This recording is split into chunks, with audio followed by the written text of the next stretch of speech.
तो चलिए आज एक ऐसे कंटेंट क्रिएटर की दुनिया को समझते हैं जहां स्क्रीन पर जो दिखता है और जो असल जिंदगी है उसमें जमीन आसमान का फर्क है। एक इंटरव्यू के आधार पर हम ये देखेंगे कि इस बोल्ड इमेज के पीछे की कहानी आखिर है क्या और ये हमें इंटरनेट की दुनिया के बारे में क्या सिखाती है। जरा ये नंबर देखिए, 35,000 रुपए। कोई इतनी बड़ी रकम आखिर किस चीज पर खर्च करेगा? एक नया फोन या शायद एक छोटी मोटी वेकेशन? सोचिए जरा, कोई किसी को 35,000 रुपए क्यों देगा? जवाब है गाली सुनने के लिए। जी हाँ, सही सुना। एक फैन ने इस क्रिएटर को 35,000 रुपए सिर्फ इसलिए दिए ताकि वो उसे वीडियो कॉल पर गालियां दे।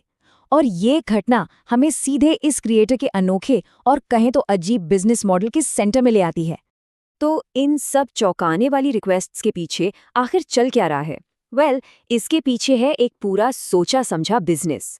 चलिए थोड़ा और गहराई में उतरते हैं और देखते हैं कि ये सब काम कैसे करता है। जरा इस रेट कार्ड पर नजर डालिए। 5 से 10 मिनट की चैट के लिए 15 से 20,000 रुपए और वीडियो कॉल के लिए 30,000 से भी ज्यादा। मतलब ये कीमतें साफ बताती हैं कि ये सिर्फ कोई टाइम पास नहीं है, ये एक सीरियस बिजनेस है। लेकिन सवाल ये है कि दाम इतने ज्यादा क्यों हैं? ये असल में एक बहुत सोची समझी स्ट्रेटेजी है। इतने ऊंचे दाम रखकर वो ऐसे ही टाइम पास करने वालों को या परेशान करने वाले यूजर्स को दूर रखती हैं। इससे फिल्टर होकर सिर्फ सीरियस क्लाइंट्स ही उन तक पहुंचते हैं। ये एक्सक्लूसिविटी और सेफ्टी बनाए रखने का एक तरीका है। और ये स्ट्रैटेजी कहना पड़ेगा काम कर रही है। रिपोर्ट्स के हिसाब से उनकी सालाना कमाई 1 से 2 करोड़ रुपए के बीच है। तो हाँ, ये एक बहुत ही मुनाफे वाला काम है। तो ये तो हुई बिजनेस की बात। अब जरा कस्टमर्स यानी कि फैंस की तरफ चलते हैं, क्योंकि फैंस की दुनिया, जैसा कि पता चलता है, काफी अजीब और बहुत अलग अलग तरह की है। फैंस को देखें तो वो मोटे तौर पर 2 तरह के हैं। एक तरफ तो वो लोग हैं जो बस अजीब अजीब रिक्वेस्ट करते हैं, जैसे गालियां सुनना या हील्स की तस्वीरें मांगना। लेकिन दूसरी तरफ, और ये बात हैरान करती है, कुछ लोग ऐसे भी हैं जो अपनी जिंदगी के सबसे पर्सनल, सबसे गहरे राज शेयर करते हैं, जैसे अपनी पत्नी के अफेयर की वजह से हुए डिप्रेशन के बारे में बात करना या फिर फिलॉसफी और चैरिटी जैसे टॉपिक्स पर डिस्कस करना। तो सवाल उठता है कि ये क्लाइंट्स हैं कौन? इंटरव्यू के मुताबिक ये ज्यादातर 40 से 50 साल या उससे भी ज्यादा उम्र के आदमी हैं। और इंटरेस्टिंग बात यह है कि इनमें से अधिकतर वो भारतीय हैं जो इंडिया से बाहर रहते हैं, जैसे कि लंदन, दुबई और मॉरिशस में। चलिए अब आते हैं इस कहानी के सबसे दिलचस्प हिस्से पर। यहीं पर इस पूरे विश्लेषण का सबसे बड़ा विरोधाभास सामने आता है। मतलब क्रिएटर की जो ऑनलाइन इमेज है और जो उसकी असल जिंदगी है, उसके बीच का जमीन आसमान का फर्क।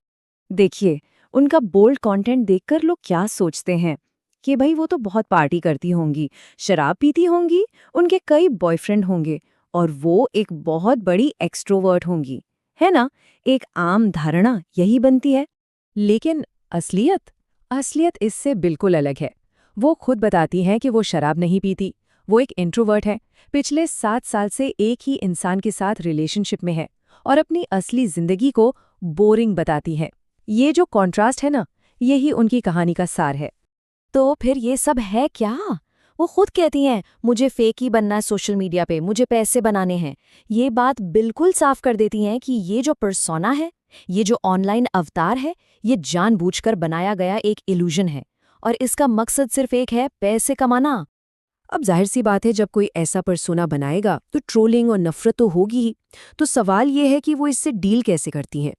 उन पर जो सबसे आम इल्जाम लगता है वो यही है कि आप अगली पीढ़ी पर बुरा असर डाल रही हैं। ये एक ऐसी आलोचना है जो उनके जैसे कई क्रिएटर्स को झेलनी पड़ती है। तो इसके जवाब में उनके अपने कुछ पॉइंट्स हैं।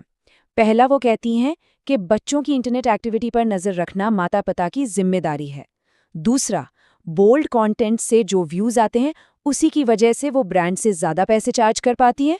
और तीसरा, उनका मानना है कि दूसरे क्रिएटर्स उनकी आलोचना इसलिए करते हैं क्योंकि ये उनके लिए कंटेंट बनाने का एक आसान टॉपिक है। लेकिन शायद सबसे मजबूत सपोर्ट उन्हें अपने परिवार से मिलता है। उनके पिता का जवाब इस पूरी बहस को एक नया एंगल देता है। जब कोई उनसे शिकायत करता है तो वो बस एक सवाल पूछते हैं, तुम गए क्यों थे उसके पास? और ये एक सवाल जिम्मेदारी को क्रिएटर से हटाकर उस ऑडियंस पर डाल देता है जो जानबूझकर ऐसा कंटेंट देखने जाती है। असल में उनका परिवार और पार्टनर उनकी असली पर्सनैलिटी को जानते हैं और उन्हें पूरी तरह सपोर्ट करते हैं। वो उनके ऑनलाइन काम को उनकी असल पहचान से बिल्कुल अलग करके देखते हैं और शायद यही सपोर्ट सिस्टम उन्हें पब्लिक के जजमेंट से बचाता है। तो इन सारी बातों को अगर जोड़कर देखें तो ये पूरी कहानी हमें इंटरनेट की दुनिया के बारे में आखिर बताती क्या है? क्या यही इंटरनेट का असली चेहरा है? ये हमें एक बहुत ही इंटरेस्टिंग चीज से मिलाता है जिसे पर्सोना ट्रैप कहते हैं। इसका मतलब है कि जब एक क्रिएटर एक खास तरह के कंटेंट पर अपनी ऑडियंस बना लेता है और फिर जब वो कुछ नया या अलग करने की कोशिश करता है तो वही ऑडियंस उसे रिजेक्ट कर देती है। वो एक्टिंग करना चाहती है लेकिन उनके व्यूज तभी आते हैं जब कंटेंट बोल्ड हो, वो अपने ही बनाए जाल में फंस गई हैं। तो ये पूरा एक साइकिल बन जाता है ना? स्टेप 1, क्रिएटर मार्केट की डिमांड पूरी करने के लिए एक फेक पर्सोना बनाता है। स्टेप 2, ऑडियंस उसे देखती है और पैसे देकर सपोर्ट करती है। स्टेप 3, क्रिएटर कामयाब तो हो जाता है लेकिन ऑडियंस की उम्मीदों में फंस जाता है। और फिर आता है स्टेप 4, उसी पर्सोना के लिए क्रिएटर की आलोचना होती है जिसे ऑडियंस ने ही इतना बड़ा बनाया था।